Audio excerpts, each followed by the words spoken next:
Hello Internet, and welcome to my live reaction for Black Butler, chapter 161. When we last left our heroes, we were continuing the fairly pointless and way too long Mey-Rin flashback, as Mey-Rin hung out in the tree for the entire chapter and tried to find the perfect time to kill Ciel.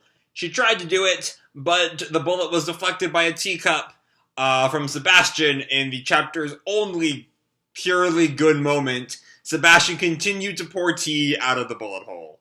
Also, we found out that Lao was a member of the same organization Mey-Rin was.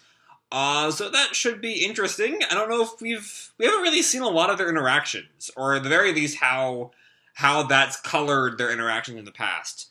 So anyway, let's jump right on into chapter 161, That Butler Relentless. Our cover picture is Sebastian with like an owl perched on his arm. Are you a hunter or a pet? We open where we left off with Mey-Rin running through the woods. I missed! I couldn't assassinate him. I'm going to die! What do I do? I don't have time to think. I need to run! An unexpected miss? We check back in on the manor, and Ciel snaps at Sebastian. What the heck was that? A sniper attack, it seems. But I didn't actually feel any human presence within sniping range around the mansion. And yet, it seems the sniper was able to accurately aim for the young master's small head, from a far greater distance than should be possible with a rifle. And even with my sense of hearing, I could not hear the sound of the rifle's hammer. Sebastian smiles, probably already planning to recruit Mey-Rin to the staff. And he opens up a window and calls down, Finny, you don't have to chase them this time. You just stay here and protect the young master. Roger. And we see, Finian has, kind of gone full-on, monster mode. But again, he does not chase after her. He stays at the manor. Let's wash your face and change your clothes, shall we? And Sebastian, pulls Ciel up. And he very quickly, scrubs down Ciel, and then takes his pajamas off, dresses him in the, Victorian noble attire, and sets him down for breakfast. For today's breakfast, I prepared pea soup, meatballs, freshly baked croissants, and a boiled egg. Who is out here eating meatballs for breakfast? I don't know. For dessert, I prepared orange jelly. I shall take my leave for a moment. Please take your time enjoying the meal. And Ciel just looks after him. What? Meanwhile, out in the fields, Mey-Rin is still running. I got pretty far from that sniping spot. This should be enough. And she looks back with surprise. And we just see the meme-worthy figure of Sebastian, running through the fields, smoke trailing behind him. Someone's coming straight here at an amazing speed. That's the butler? And we see Sebastian just, grinning. Why? Why does he know where I am? Ugh, and she pulls out her rifle.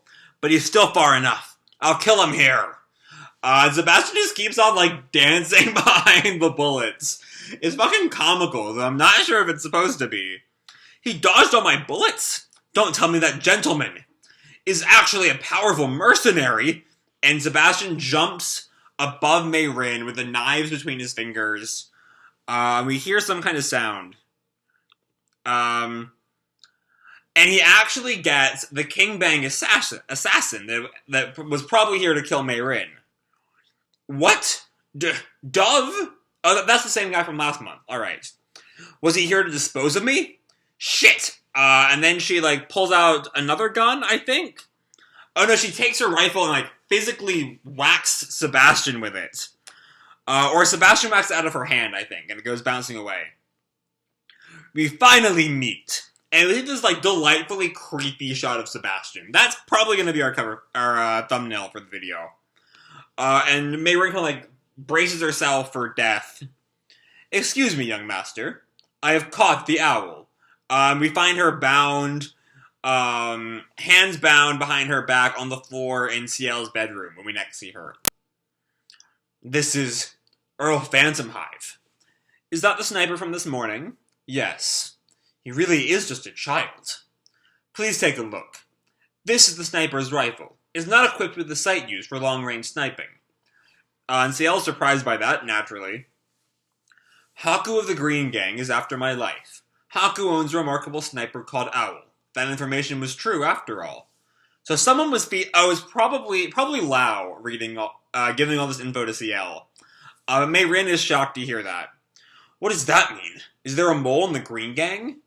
So in the past, we've been using the official translation. This time we're using Jaminy's box because I don't like paying money when I don't have to. And I guess Jaminy's box is translating King Bang as the Green Gang. So that's it. What does that mean? Is there a mole in the Green Gang? Just kill me. Even if you torture me, all you'll get is a dirty floor. Torture? Oh, please. I wouldn't resort to something as inefficient as torture. Instead, how about you work here at the Phantomhives mansion? Both Mey-Rin and CL have the exact same reaction. What is the meaning of this, Sebastian? I mean it quite literally. To be completely honest, this house is severely lacking in servants. Perhaps it's because the eccentric master never bothers to look for anyone. Hey! When we get attacked, much like what happened just now, it could be too much for Finny to handle alone. Since our owl here seems to have exceptional long-distance vision, it seems adequate for the role of lookout. And CL stops him. Before you continue, didn't he come here to kill me? It ended in failure, however. The Chinese mafia doesn't forgive failures. They hunt them like snakes to the ends of the earth. Which means our little owl no longer has a reason to assassinate you, young master. Mey-Rin flashes back to her two friends' deaths. Rather than forever living in fear of assassins, I think having our owl live a new life in service of a rich family would be beneficial for all of us, right? And besides, young master, you said this before. To keep up appearances, I want a maid. Maid? Yes. Our little owl, biologically speaking at least, is female. Sebastian, mind the harassment. In reference to, Sebastian pulling back Mey-Rin's shoulders, it looks like, to reveal her breasts. Interestingly enough, Sebastian's use of the term biologically speaking to refer to Mey-Rin being, female? My first instance is there an implication that Mey-Rin is trans? But there isn't, I don't think. Because there is a line from at some point in the series, I don't remember when that was, that part of what Mey-Rin appreciates about CL is that working for CL allows her to be feminine. So I think Mey-Rin being trans is not a reading you can really take in with the rest of the series. Anyway, this is without a doubt the best chapter of this flashback, which is not saying much. It's still a hard, maybe 6 out of 10. But it does what no other chapter in the Mey-Rin flashback is bothered to do, and just be funny. I don't know if it's trying to be funny, but Sebastian, dancing around the fields, dodging sniper rifles, is hilarious. Just look at some of these poses on page 8. It's funny. Also, there is serious progress made in finishing this flashback. Maybe, if we're really lucky, next month we'll end the flashback. We can get back to the plot of this fucking manga for 2 chapters before we find out a flashback about fucking Ranmao. Oh fuck, we're definitely going to get a flashback about Ranmao before this is all over. Just y'all fucking wait. And it'll be 6 months as well. Because, Mey-Rin is currently mid-rescuing Ranmao. Because this was just a garbage time to put a flashback. Whose idea was this? Really, it baffles my mind. The, mid-fight scene, Yana or her editor or someone was just you know what? Let's pause the story for 6 months. 6 months for a flashback that doesn't matter. Rant over, I hope. I just even in its good chapters, I still just really hate this arc. The plot of the arc itself is good, is maybe even great. 2CT is a fantastic reveal. It just refuses to advance at all. And I've said this over and over again through the past 2 years? It was around mid 2CT flashback when I finally snapped. And God, Yana, just fucking advance your story. And you advance this, a part of me thinks that Yana just doesn't want to tell Blue Cult. and she doesn't know how to end it properly. But still, there has to be a better way. Just end it. You know, that same claim came up with Isayama in the Uprising arc, I think, of Titan. When he decided to just, like, cut half the arc short by dropping a bunch of rocks on Kenny and his gang. So, like, do something like that! It doesn't have to be pretty. Just get out of the arc if you don't want to tell it. I do literally anything to be out of this arc right now, or at least advancing his story. Literally, Blue Cult is currently... I think this is the 54th... I just looked this up. It's the 54th chapter of Blue Cult, which is officially over 1/3 the length of Black Butler. That is bonkers. Who's writing 54 chapter long monthly manga story arcs? Who does that?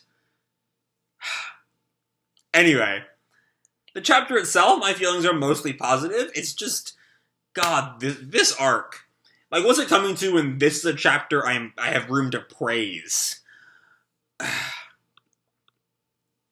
And, like, if this were a bad series, I could just be like, yeah, fuck off. I'm not reading this anymore. But I know this is a good series, because we see hints of it here. Not as much as we should see, but we see hints of it. So anyway, Mey-Rin has now joined the family, is now a servant. Hopefully, that means we're about to wrap up the arc and we'll go back to the present so she can fight Jane if there's still momentum left in that fight. Or hell, at this point, we'll go deal with something else before we get back to that. Who fucking knows right now? Who fucking knows? Sorry to end this video on negativity, because it's a mostly good chapter. But I'm just repeating myself now, so I'm gonna leave this video off here. Hope you all enjoyed the chapter and the video itself. If you did, feel free to drop me a like, or subscribe, or, you know, do whatever makes you happy, you know? And remember, your life is your own, okay?